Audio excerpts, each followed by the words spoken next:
In this live stream, I want to talk to you guys about something that I like to do before I make repurchases, because sometimes you're going to be sourcing new items that you've never sold before, but then a lot of time, hopefully, you're going to be able to replenish the items that you've already sold before for a profit. And this is what I like to do to make sure that they actually are still profitable. So I'm going to go ahead and share my screen and show you the process that I like to do for this. So we're sharing screen here. So let's say this was the item that we sold in the past. This 2-in-1 shampoo conditioner bundled with a squeegee. Let's say we sold it, we sold out. We're trying to see if we want to purchase some more. What we can do is if you have Inventory Lab, you can go to Reports, ASIN Profitability. And you can go ahead and enter that ASIN in there. And you can click all like that. And it's going to show you all of your stats for this item. It's going to show you where you purchased it from, how many orders you had. Really important here, it's going to show the refunds and returns. It's going to show your revenue, your cost per unit, and your profit and your ROI. And this profit and ROI is going to take into consideration your returns. So before restocking items like this, I do like to go ahead and search the ASIN and kind of get a snapshot of what's going on with that item. I like to make sure that I'm actually still really profitable, regardless of however many returns there are for that item. So let's say apparently I haven't sold this item for a long time, but apparently this was $6.98, an ROI of 106%. And we want to also make sure that it's still profitable at that price. So $6.98, that would still be profitable, lower ROI at this price, but still really, really good. Apparently I'm gated now.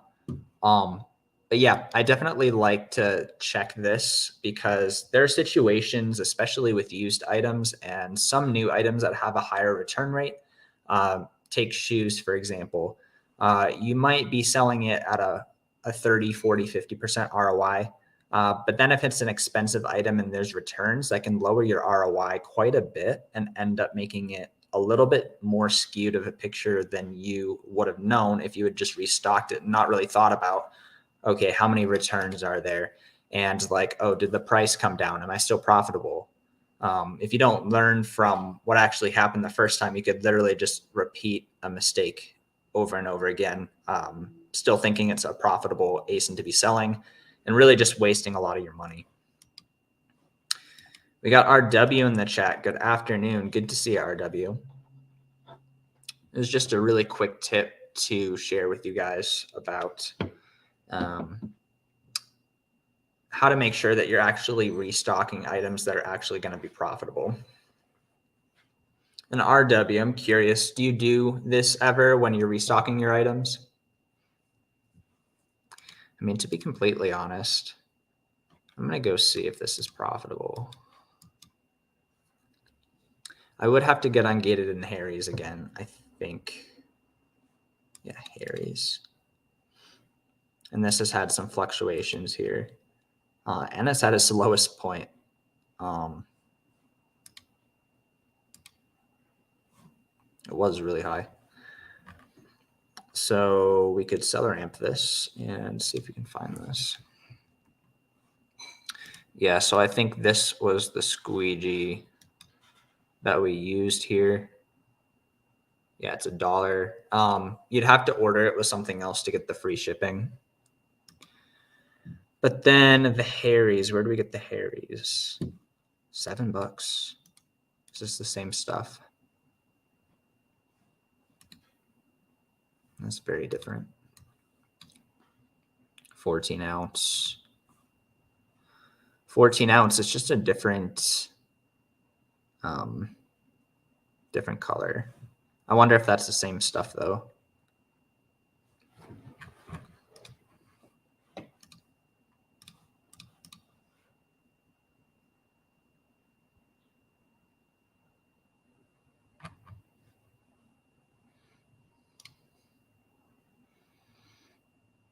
Set of two. They have the same bundle here on this site.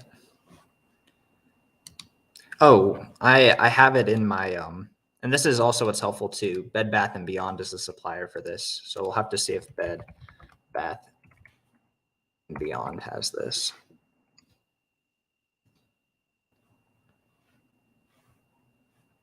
I wonder if you can search by UPC at Bed Bath and Beyond. So something about Bed Bath and Beyond is that if you have the membership there, you just get 20% off everything, which is super, super nice. I'm pretty sure mine expired. Oh, and it seems like they had a sign up code, a single item. That's not that great.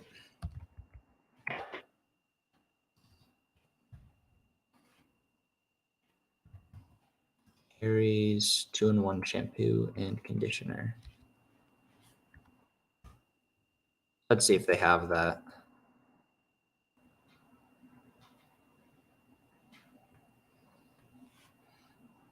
I don't know why it's not showing up here.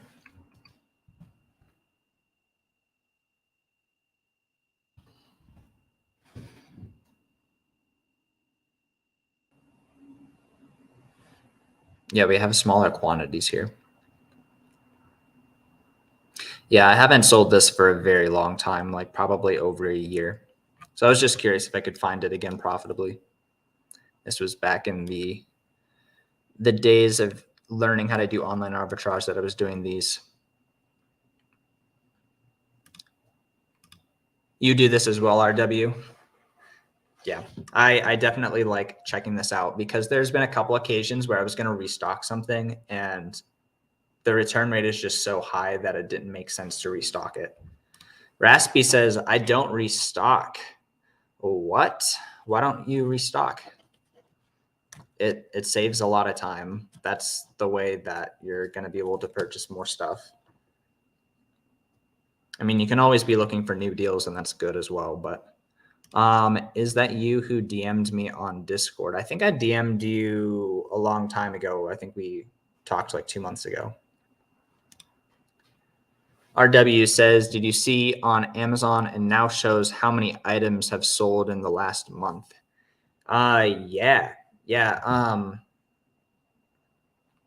Are you talking about when you go into your inventory to manage it and then you can click the SKU and you can see, and from there you can basically like get the little graph of like when it's been selling over the last however long. Let me see if I can pull it up without it being a problem.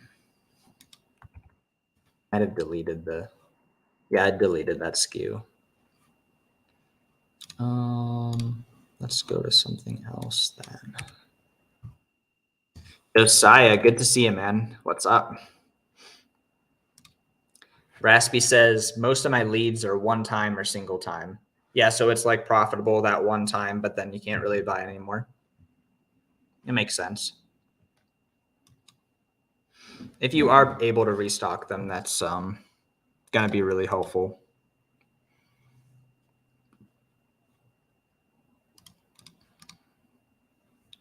Let's see if I can show this.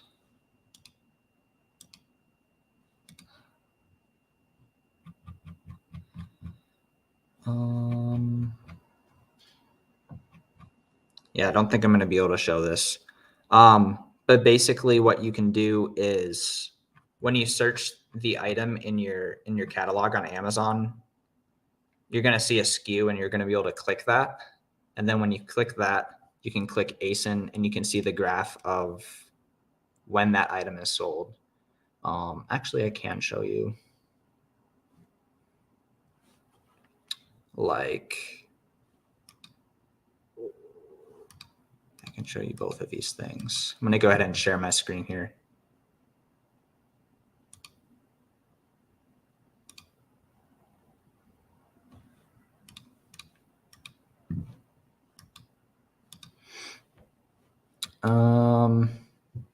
Yeah, like when you click into an item like this, you can see like, oh, this item sold back in May.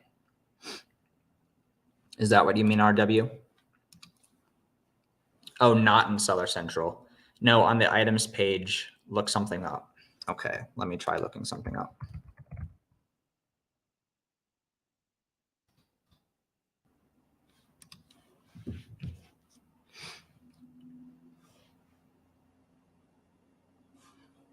Oh, just in general, like it just any random ASIN, it tells you how many times that item is sold. All right, so we're sharing screen here. Let's just toothbrushes. Whoa, oh, that's cool. Yeah, you guys can see it right here. 6K bought in the last month.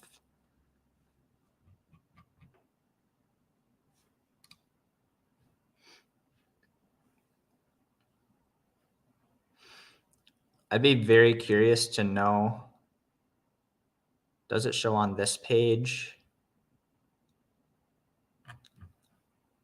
I'm not seeing it on this page. So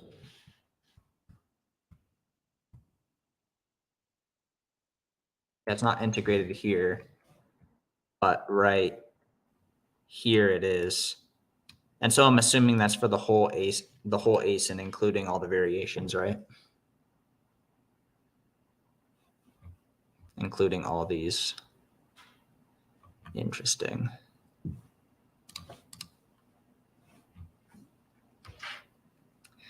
They keep it updating stuff, and that's actually super helpful. I mean, I guess we kind of knew when we see like 180 rank in health and household, we know it's gonna actually sell, you know. Yeah, it's only on Amazon, not on SellerAmp. Yeah.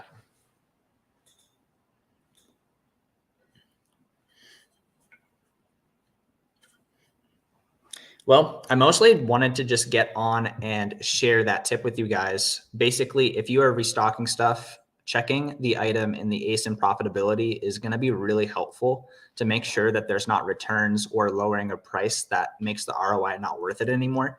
I'm going to go hang out with a friend, but hope you guys have a great rest of your day and take care.